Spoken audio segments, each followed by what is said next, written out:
In the wake of the inquest into the tragic events of 7/7, you may be curious to discover that there are still many questions left unanswered. Evidence presented seems to be contradictory, and CCTV footage is either strangely edited or missing altogether. It's a difficult subject due to the horrors and the loss of life on that fateful day. But some family members of victims remain unconvinced by the official version of events. In many instances, the facts just don't add up, making it seem that there is a very suspicious attempt to conceal the truth. They wouldn't do that, would they? Let's find out as we go on the edge.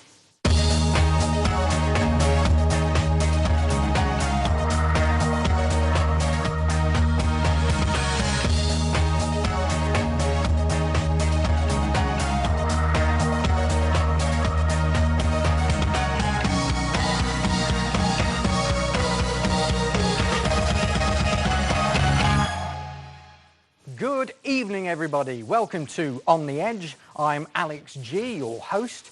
And don't forget, this is interactive. This is live TV. You can take part. Don't forget, the way to do it is to text 86686. You start with the word EDGE, E-D-G-E, leave a space, then give us your message. And taking those messages tonight is Melissa. Melissa, welcome again to the show. Thank you. And I must admit, the wardrobe is getting more vivid as the days go by. I'm trying to keep up with you, Alex. Well, there we go. There we go. So it's something to go alongside our black backdrop. So let me introduce our guest tonight, Tom Secker. Welcome. A researcher, filmmaker, and best known for your work to date of Seeds of Deconstruction.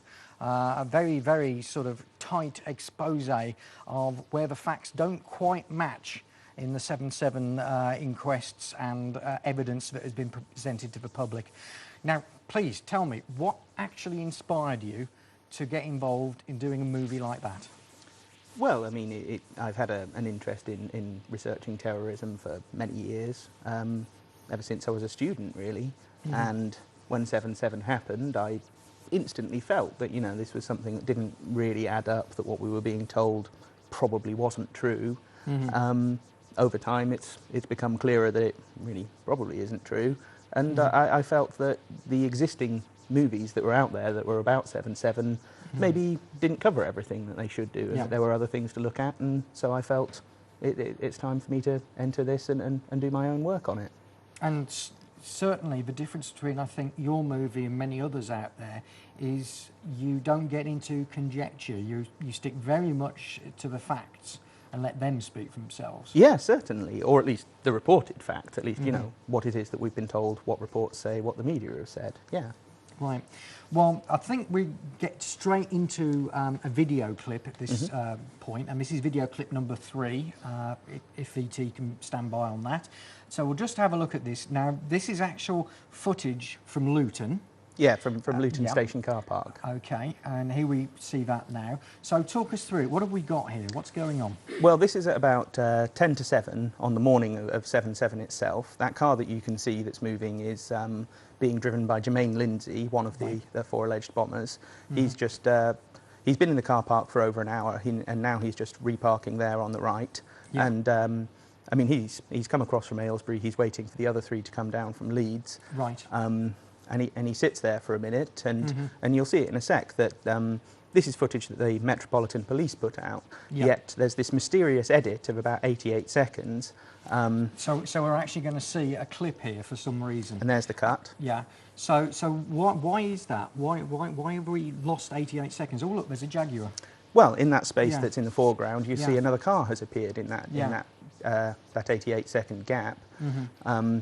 So if you keep your eye on that, but also keep your eye in between the 2 columns of cars in the background, because what you're going to see is the other 3 men mm-hmm. who've driven down from Leeds. Mm-hmm. They drive into the car park, and they're going to park on the right next to Jermaine Lindsay. Yeah. And just as they're doing that, the Jaguar starts up, as it will in a second, and it drives off.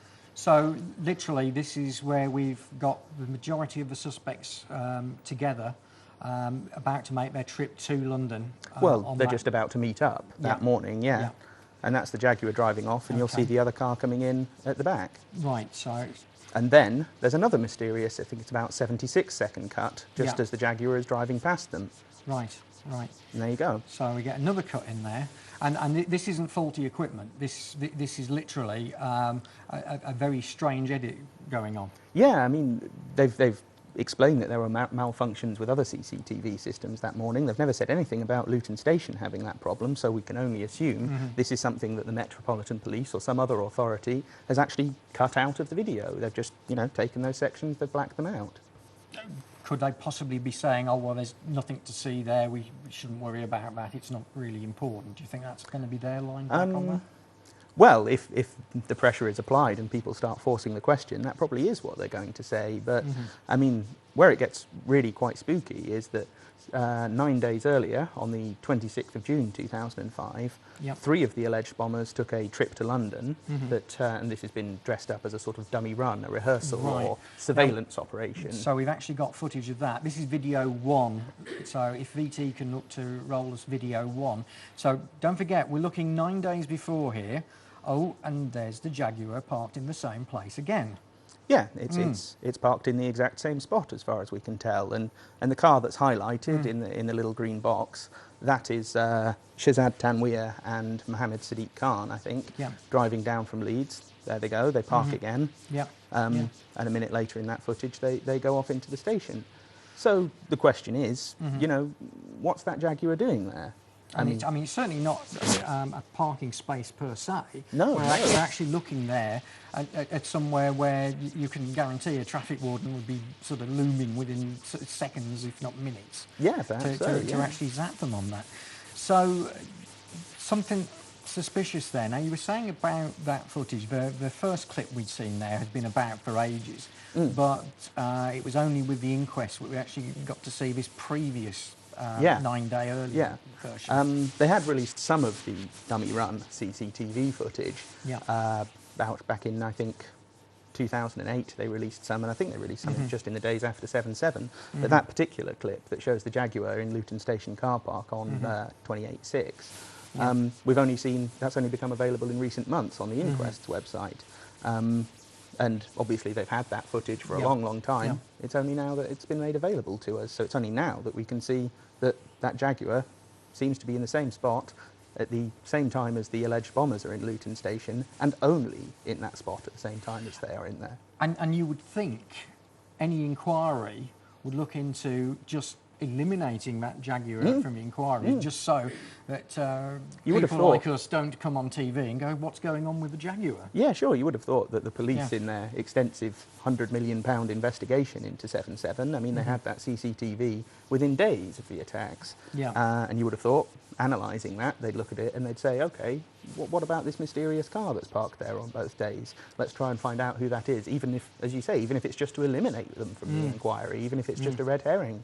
But they've never said anything about it. The Metropolitan Police never issued any statement about that car, asking did anyone see it there, or who was in it, or were you driving that car that morning, or anything of the sort. It seems to go against standard police practice in this sort of affair, really. Very much so. So in terms of what people know about 7/7, they will know that recently we've had the inquest verdict. So surely that's the end of it. We've had everything we need to know about the story, job done, and really it's an insult to the victims and a pressure to the families to constantly be raking over this. What would be your response to that?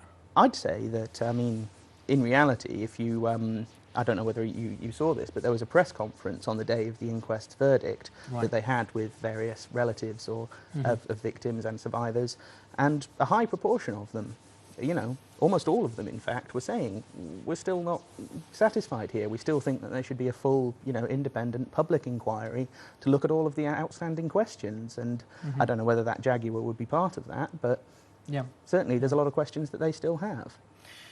And one of our forum members, Unicorn, mentioned the fact that it's one of these things about 7/7. We forget that the G8 summit was going on the same day, literally, and over the same couple of days.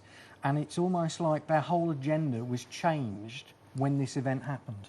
Oh, very much so. I mean, you had, on the first day of the Gleneagle Summit, the G8 Summit up in Scotland, they were talking about additional aid to poor countries, they were talking about preventable diseases, all of the normal things you'd hope and expect would be at an international conference. Then 7/7 happens, bang, the whole agenda changes, and all they're talking about is security, the war on terror, the need to be strong, and everything else just went out the window.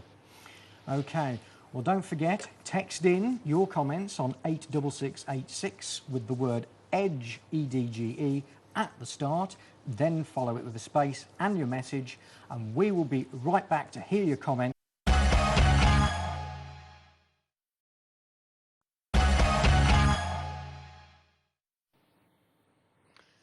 Welcome back to On the Edge. I'm Alex G and I'm here with my special guest Tom Secker.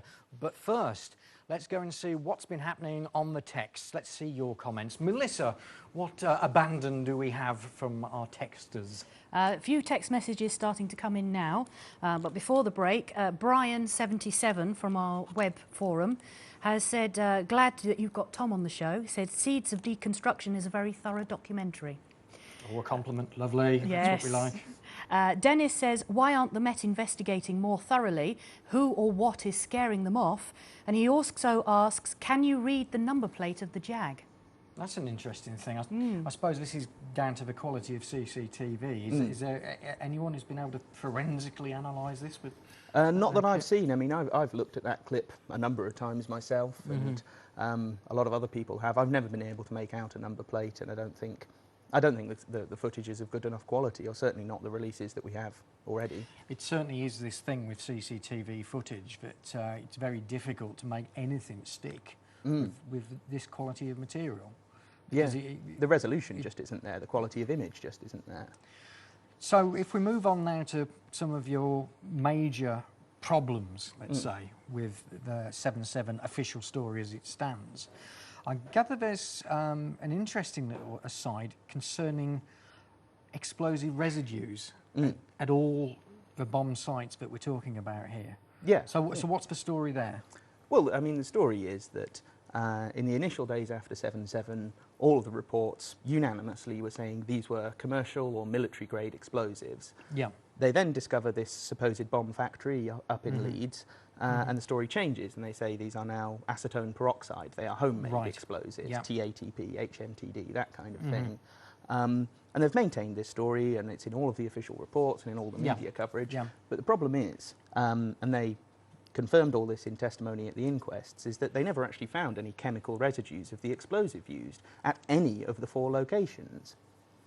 Well, that's very strange. It is very strange. I mean, particularly when you consider that, possibly with the exception of the bus, but on the tube trains at least, you're talking about a very small area, or a very sort of compact area. There's not much wind there or rain or anything that would contaminate the scene or wash anything away.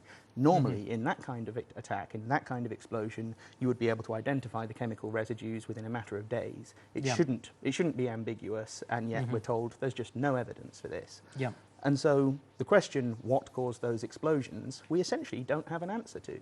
We don't know what caused the explosions. We don't know. We don't have any forensic evidence connecting those to this supposed bomb factory up in Leeds. And so without that piece of the puzzle, without that piece of the story, it's hard to believe anything that they've said about it. And I mean, we mentioned the bomb factory because that's how everything seemed to be tied together to say that these were the guys that had done it, and this is the way that they carried out their action.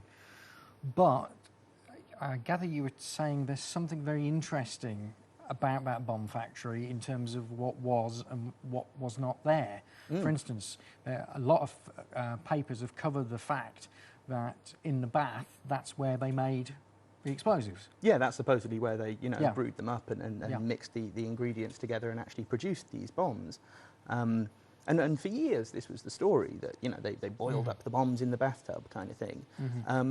But now at the inquests, they're saying actually they didn't find any explosive residue or any sort of the leftovers of a chemical process to produce bombs. And they said that they think it's now some sort of pesticide, which is very, very, very strange. I mean, surely they knew this years ago. So why have they spent the 5 years, 6 years since saying that this was explosives? But if you ask people, they will still tell you, well, they were boiling up the bombs in the bath. And this is completely fabricated from what we're saying. It seems to be, yeah. I mean, people believe this because they've been told it over and over and over again, but in reality, you do a bit of picking, you do a bit of looking at it, and the evidence simply isn't there. Okay, well, let's move on to look at some of these sites and some of the diagrams. Perhaps if we take Piccadilly line first. Now, image 5, I think, is of where they found Lindsay's body, who was the alleged bomber, the supposed bomber, at Piccadilly. Yeah, this is a diagram that is drawn by a forensic investigator, a policeman of some sort. You see in the middle of the diagram there is a what they call the bomb crater. That's presumably where the explosion happened. But on the right, at the end of the carriage, you see two areas marked X and Y. Now, one of those is where they found Lindsay's identifying documents, his driver's license or whatever. Right. And the other one is where they found his body. So you've got an explosion going off in the middle of the carriage, supposedly carried out by Jermaine Lindsay, yet his ID and his body are found right at the end of the carriage. And there's a real issue here, particularly with the Piccadilly line, because it was a very, very packed carriage, you know, absolutely chock full of people, like tube trains can be. So, in effect, what we're being told is Lindsay muscles his way onto the carriage, chucks his ID and his documents and his letters and what have you on the floor, fights his way into the middle of the carriage, puts his rucksack down, blows himself up, kills nearly 30 people, and then somehow flies back to the end of the carriage again, all without anyone noticing that this is what he's doing. It sounds like stage directions from an X-Men movie, the way that they've actually put that together. I mean, that is just so It's the sort of thing you could outrageous. do with CGI, but would probably never happen in reality. Yeah. Okay, well, let's keep to Piccadilly. This is image 4. And this details an extra hole in the carriage. So, Tom, can you talk us through this? If you look closely on the right-hand side towards the rear end of the carriage... Is this in the centre zone or at the top? This is in the centre, yeah. Right, yep. You will see that they've made notes on this as to what's happened in this carriage. And what they found, towards the end where they found Lindsay's body, they say that there is another crater, another hole, both in the floor of the carriage and in the ceiling. Now, presumably, one bomb in a rucksack set down in the floor of a packed carriage, it's going to blow up there, it's going to cause the damage there. It's not going to cause another hole, 6, 8, maybe 10 feet away. Yet, because they found his body at that end of the carriage, you've got to wonder, is that where the explosion happened? And that's what that caused that crater. But then, of course, you're left with the question, what causes the other crater in the middle of the carriage? It's starting to become very, very puzzling when you lay it out like that. We've got one more image from Piccadilly, which is image 8. Now, this is the actual police diagram of the carriage. Yeah, this is a model that the MPS, the Metropolitan Police Service, put together, and this was available on the Inquest website. And you can see, if you look closely, about 2/3 going left to right, 2/3 of the way along, that's where the explosion supposedly happened. That's where they have Lindsay, that's where they have the sort of purple part of the diagram indicating the explosion. So they obviously think it was there. It was by that set of, the second set of double doors there, rather than anywhere nearer to the back of the carriage. But from the testimony of their own police officers and their own diagrams that they've drawn, it suggests otherwise. Okay. Well, let's move on to Aldgate now. Sure. And we've got a trio of images from that. Now, this is image 1. This is by Michael Henning. So what are we looking at here? Okay, Michael Henning was a passenger in the next carriage along. Towards the top of the screen, that's the carriage where the explosion happened. Michael Henning is in the next carriage. He's marked himself with an X and a little arrow saying, that's where he got onto the train. That's in the lower carriage there, Yeah. In the upper carriage, you can see next to one of the seats, this is where he says he saw a man. He doesn't particularly identify this man. He says his recollection is somewhat, dodgy as to quite what the man was wearing and so on. But that little circled X, that's where he says he saw someone. And if you read the Home Office narrative, that man that they're talking about in that seat was Shazad Tanweer, was the supposed suicide bomber at Aldgate. Now, aside from the problem with Henning saying he's not really sure if he did see a man there or not, the problem is when you look at the other diagrams for a Moldgate, in particular, can we get up the Metropolitan Police diagram from That's there? image 6. So we've got the Metropolitan Police diagram is image 6. Then what you see is he's not sat down in that seat. This is on the left-hand side of your image. He's not sat down in that seat. He's actually stood in the standing area next to it. And that's where the explosion happened. And it should be a relatively straightforward process of determining the centre of an explosion. And yet they've got Henning, because his statement kind of coincides with the narrative, but it doesn't coincide with what the Metropolitan Police are saying. Right. So we've got a kind of divergence between the Home Office on the one side and the Metropolitan Police investigation on the other. Very strange. We've got one more image, which is image 3. This is by Lizzie Kenworthy, a policewoman. Yeah, she was this is her drawing. An off-duty police officer who was also in the next carriage with Henning. And after the explosion, she sort of crawled through. She helped the injured. I think she saved several people's lives. And if you can see on the left-hand side, there's towards the bottom of the diagram, there's a big crater that she's drawn, and that's in the standing area. That's where the Metropolitan Police diagram has Tanweer. It's not where the seat is, where Henning saw the man sat in a seat. Okay.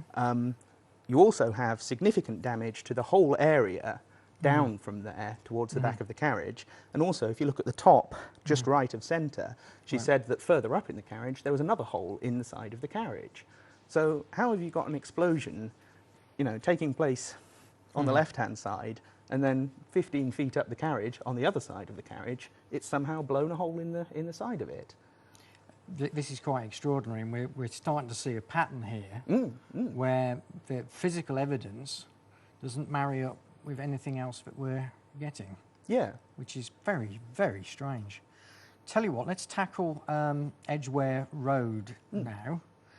And this, if we can have image 2, this is an illustration again by PC Potter, I think. Yes, I believe so. This is his illustration. And if you look at on the right, that's his main illustration of the carriage.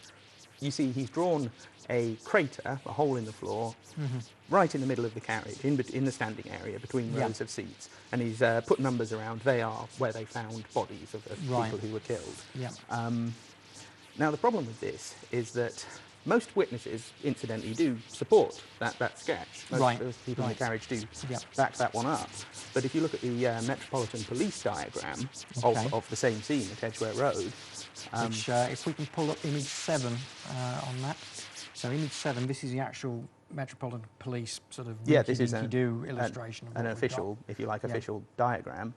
Then you don't have the explosion happening in that standing area. What you see on the towards the left-hand side of the centre, you have a group of people in red. They are all the people who were sadly killed. And then if you look just down and to the left of them, there's a guy that's coloured purple. That is supposedly Mohammed Sadiq Khan, the alleged suicide bomber at Edgware Road. And you can see that rather than right in the middle of the standing area, the place where they centre the explosion is off to the left and closer to Khan, who sat down in his seat. So what you've got, in effect, is a situation where Khan would have to be sat in that seat, which is where the Home Office narrative says he was, pushing his bomb on the floor and sort of stretching away from the seat and sort of between the legs of one of the people that he supposedly killed, and then setting it off, which, it makes absolutely no sense for a suicide bomber to do that. You get in and you just do it, surely. Well, and this is presumably, if you're a suicide bomber, you want to make sure that you're going to be killed in your suicide bombing. I mean, you don't want to be left with your legs blown off and dying for hours afterwards. So you'd have it as close to your body as possible. So why would he be, Which leaves us with the final bomb site, which is the more different of the four, which is on the bus in Tavistock Square. So again, we have the Metropolitan Police diagram, which is image 9. So Tom, if you can talk us through where the anomalies are here. Well, here we have both the top and the bottom deck of the bus. And again, the people in red are people who were killed, the others are survivors. The one in purple on the lower of those two diagrams, that is supposedly Hasib Hussain. And he's supposed to have put his bomb on the floor and blown himself up and killed all those people.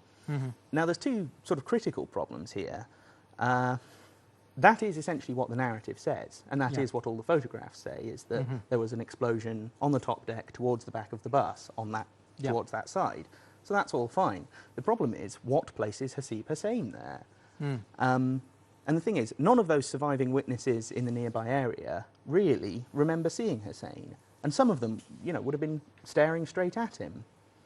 Some of them should have at least remembered someone sitting there. Even if they couldn't identify Hussein in particular, they should have been able to identify someone there. But no one did. And there is another curious thing about this. I mean, you must have sat on a bus in your time. I mean, yes. Yes, and how much space do you have between you and the seat in front? Usually not an awful lot. Very much. You know, if you're a tall man or a broad man... If you're over 5 foot, you have no leg room yeah, at all. you're squeezing your knees in and pressing them against the seat in front. Yet somehow Hasib Hussein, who was a big lad, you know, he was about my height, about my kind of build, he's supposed to have taken his rucksack off and pushed it between his legs onto the floor and then blown it up.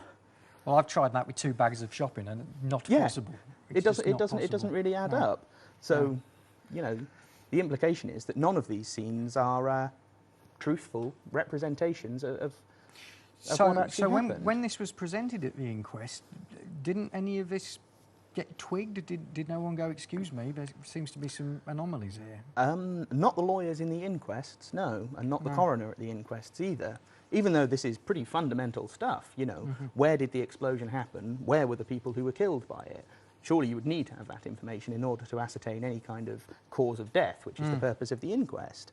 And no, the only people who've brought it up are independent journalists, the July 7th Truth Campaign, of course, who were covering these inquests in an awful lot of detail, people of that ilk. Let's find out more and get some responses from you via the texts. That's 86686 after this break.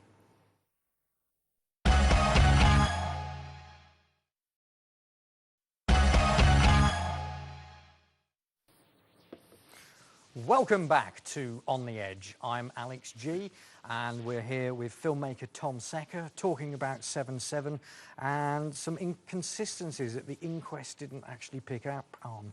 We're going to go straight over to your text now. It's all starting to flood in. So 86686 is the number. Here's Melissa. What we got? Oh, we've got lots of messages coming in at the moment. Somebody's texted in saying it's a bit strange the JAG being there, but it doesn't really prove any wrongdoing, just pure speculation. John in Portsmouth says our government loves rehearsals. Looks like a rehearsal. The alleged bombers and MI5 running things through. There's been many people texting in saying who was shot at Canary Wharf, and one person pointed out if the bombers didn't die, why did the bombers buy return tickets if they were suicide bombers? There's a whole lot of facts and speculation within all that. There is. So there is a bit, in terms of the JAG, we have this question of, okay, it doesn't prove anything. No, it doesn't prove anything by itself. But what you do have there is the same car parked in the same place on 2 separate days at 2 different times. And that's quite critical, because if this person is just some random commuter, if this is all a red herring, you would expect them to be at the same station at roughly the same time of day every day, because you know, they have a routine. But on 7/7, it's there at about 10 to 7 in the morning, and on 28/6, the day of the dummy run or whatever it was, it was there at about 8:15. Now, you know, that's over an hour, about an hour and a half out. So what kind of commuter arrives at a station an hour and a half on 2 different days? So I think it isn't by itself solid proof of anything, but it is what it is. It's something that the police should have been eliminated. The police should have been looking at it. Yeah. Okay, in terms of, now we had that question, who was shot at Canary Wharf? Do you want to go into the background of where that question comes from and what your view is? Yeah, sure, why not? One of the various things that came out in the reporting on the day of 7/7 was this notion that there had been some kind of police operation at Canary Wharf, and there was even this rumour going around that suicide bombers had been shot there by police marksmen. Now, that may or may not have happened. I'm dubious, to be honest, for 2 main reasons. Firstly, there's a lot of different rumours going around on 7/7. There was stuff about, you know, up to 8 different explosions on different tube stations, trains going in the wrong directions, maybe 3 different explosions on 3 different buses. Not all of these mean that these things actually happened. It simply means that they were reported as happening. Yep. Now, of course, that doesn't mean they didn't happen, but I think we should, be careful with how we source our information on this. Well, we could take it back to the start of it when we were told it was an electric power surge. Yeah, exactly. Yeah. For the first hour or so, after these reports of explosions were coming in, they were saying, huge electrical failure, power surge, people getting electrocuted, all of that. And that's what's caused the explosions. Again, it's a possibility, but it's something we'd have to have more solid evidence to go on than simply a few media reports saying this way or that. And the final bit was on the return tickets. So they've got return tickets. Yeah. Have they? Why have they? Well, there's a bit of contradiction here. Right. The Home Office narrative says that they must have had tickets to get down onto the platform at Luton because they went through the little ticket barrier checking machine. But they say they don't know which tickets they had or when they bought them or anything like that.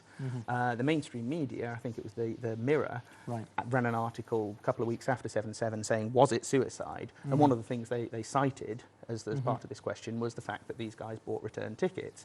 Now, we don't know if that's true, but okay, let's take it for granted that it is true, just for the sake of argument. That means that these guys, supposedly on a suicide martyrdom mission, bought tickets that would have got them back to where they started from, which makes no sense. I mean, not only just because it's a waste of money, but it doesn't even make sense from a security point of view. No one would suspect someone of being a suicide bomber more just because they bought a single ticket, would they? I mean, it doesn't really add up. We're talking way beyond here, isn't it? Really? It really is the case. You'd have to be very paranoid as a suicide bomber to do that, to go to that extent. Now, this brings us to video clip 2. Now, this is actually when the BBC did their Conspiracy Files programme on 7/7. This was the big reveal, wasn't it? And here we go. We see that now. What we're looking at here is a clip from King's Cross on the morning of 7/7, and those 4 arrows are pointing at 4 men carrying rucksacks who are supposedly the 4 alleged suicide bombers. And what they're saying is that is the last clip of those men together on 7/7. There's nothing closer to any of the targets that they allegedly bombed. There's no footage of them walking towards platforms, there's no footage of them getting on trains, no from the cameras inside the trains, nothing like that. And the reason they explained this was, at the inquests, is that supposedly the CCTV system at King's Cross that morning malfunctioned. It was stuck on that one camera that we just saw for the exact period that those 4 men were supposedly walking through the station, from about 8:30 to about 8:50. Right. And what's particularly strange about this is that people have been asking for that footage pretty much since day one. Various people of various different types and motives and what have you. They've never before mentioned this notion of the CCTV system at King's Cross malfunctioning, and they've never said that that's why we don't have those images and why we can't show them to you. It's only now, 5.5, 6 years after the event, they've finally sort of pulled this excuse out of the bag. And, okay, maybe it's true, maybe that system did malfunction, but it's not very believable to me. Or if it did malfunction, perhaps there's more to the story as to why it malfunctioned. We're once again into this business of selective CCTV footage that we're allowed to see. And those who have been following us here on The Edge will know that there are various incidents like 9/11 and so forth, and the Princess Diana tragedy. And the Oklahoma City bombing in '95. Absolutely. All these incidents where the CCTV, just for that period of time, plays up. So, well, and we're told it's so important for our security. That's why we're covering our streets with thousands of cameras. That's why if you've got nothing to hide, you've got nothing to fear from the CCTV cameras. And yet it seems that at almost every critical event that happens in the history, not just of this country, but of other countries as well, the CCTV always seems to fail. So what use is it? What purpose does it even have? And this is the thing, we have more cameras per head of population in the UK than anywhere else. Yeah, and we that's have true. 7/7 as an illustration that it doesn't actually prove what is necessary to be proven to stop all the doubt.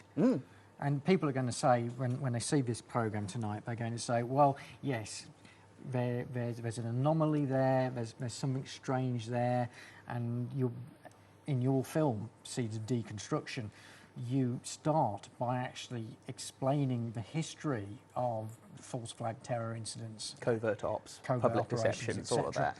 So, I mean, are you leading in a particular direction on this then? Well, the reason why I put that in the film, obviously I have a suspicion that 7/7 was some kind of black op, otherwise I wouldn't have made that film. Right.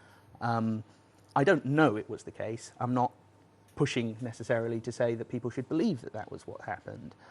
But I'm saying two things really in doing the film in that way. The first is to the mainstream media, saying, because they've poo-pooed this notion, they've dismissed it as a conspiracy theory, they've ridiculed it, all the rest of it, when in reality there are tons of historical precedents that suggest that could have been exactly that's the thing that happened, because that's the sort of thing that has happened.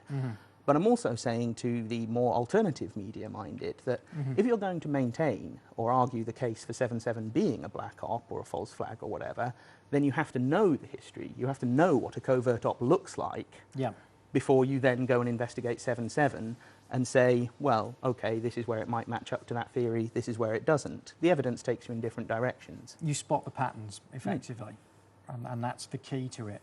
Because it seems to be that the same modus operandi seems to play out in all of these. Up to a point, certainly, yeah. I think there is some differences. I mean, people have pushed the connection between 7/7 and 9/11 for various reasons, and maybe they're onto something there, maybe not. One thing I will say is that, particularly with the 7/7 story, what's so obvious to me is the number of red herrings there are. The number of things where we've just been taken down a particular path, and it's then turned out to be untrue. And the CCTV is a great example of that. You mentioned the conspiracy files, and what you had there is they got Nick Colostrum, who's one of the people who thinks that 7/7 was an inside job, was a covert op, and he'd spent the 3 years basically going around saying, there's no CCTV from London, those 4 guys weren't even in London that day, and claiming that the one frame we'd seen from Luton was a fake. So what do? They roll out CCTV from Luton showing a nice long, stretch of action, so kind of proving that it's authentic. I mean, I suppose the whole thing could be faked, but taking it at face value. And then they show him CCTV of these 4 guys walking through King's Cross, and he's flabbergasted, because he's been rolled down a certain path, only for them to cut him off. And the problem we have, with so many anomalies elsewhere in the story, it would be very easy for us to say how handy that footage has come out at that particular moment. Possibly, yeah. But whether that means that there's something up with that footage, it's been codded up or faked in some way, or whether it means that it's a more strategic ploy, if you like, I'm uncertain. Yes, the theory of the straw man, I think a lot of our viewers know all about. Let's see what we've got on the texts. Over to Melissa. Melissa, tell us more. Lynn in Sussex says, how on earth can people even begin to believe the shocking official story? What an insult. And John in Newport says, there are so many holes in the evidence. Brian makes a comment that there was no internal post-mortem on victims. And Denise has also made a comment about that there's been more than enough time to film 4 guys with rucksacks and just say that they're bombers. Right, which was where we were looking just then. So, Tom, I mean, why do people have so much faith in the official story? Mostly because an awful lot of people haven't looked into it. And so one thing that, if you're out there, if you're one of those people who does research 7/7 and is very motivated to do something about this, one of the things you can do is spread this information to the people around you and encourage them to look at it. Because the more people look into this stuff, presumably the more people are going to see these massive holes and the absence of evidence and all the other problems. And so the less and less faith they will have in it. Obviously, the number one reason why most people believe it is simply because they've been told it over and over again. It's a nice, simple story that can be wrapped up in a box, stuck a pretty bow on, and they sell it to people. And this is the thing, we're so used to fiction on TV. Spooks, for instance, comes to mind, where everything's nicely packaged and you get the conclusion. Yeah, it's an episodic story. And there you are. And in fact, people get really upset when their fiction doesn't deliver an ending they were expecting. If it's a little bit off the beaten track or inconclusive, they'll ring into their TV company and complain. And it's almost like you have to have a conclusion that everyone can get their head around with 7/7. And to be honest, that applies, I think, to if you like, both sides of it. It applies to those who are advancing this official conspiracy theory of 4 homegrown suicide bombers with their, bathtub homemade explosives. And it also applies to those who are pushing a particular conspiracy theory as to some kind of black op. That what they quite often do is wrap it up in a nice little story in much the same way, push it, and they ignore all the other evidence that's surrounding it and all of the problems, internal or external, cohesive problems with any of these particular narratives. Now, we were saying there on the questioner was saying about post-mortems on victims. This is huge. And we've also got the fact that the inquest has now stated that there won't be an inquest into the 4 bombers. Yeah, the 4 alleged bombers, the 4 guys that supposedly did this. One of the things that Lady Justice Hallett said in her conclusion, in her report on the inquests, was that there will be no inquest into these 4 guys. There will be no establishing of cause of death. Yeah. And that's a real problem, because unless they can demonstrate that these 4 guys were in those places with those bombs that they supposedly had and intentionally detonated themselves in suicide attacks, then the whole narrative has a huge hole in it, basically. But if they never hold the inquest into those 4 guys' deaths, then they never have to answer that question. Interesting. Now, where can people find your film? Where can they find Seeds of Deconstruction? All over the place. I mean, it's widely available online. It's on YouTube, the full version, and in a playlist sort of split up into chunks. It's downloadable on blip.tv and StageView and several other video sharing websites. I mean, it's quite easy to find. If you Google it, it comes straight up. And I should point people in the direction of the July 7th websites as well. Absolutely, they've been doing sterling work. They recommended Tom to us, so thank you very much. You did a sterling job in saying that to us. So it's been terrific to see you here, Tom. Thanks very much for joining us. It's been our absolute pleasure. Just leaves me to say a few bits and pieces. Do sign up for our newsletter, which you can find at our website, and that website is edgemediatv.com. And why not follow us on Twitter? Our Twitter account name is on the screen there.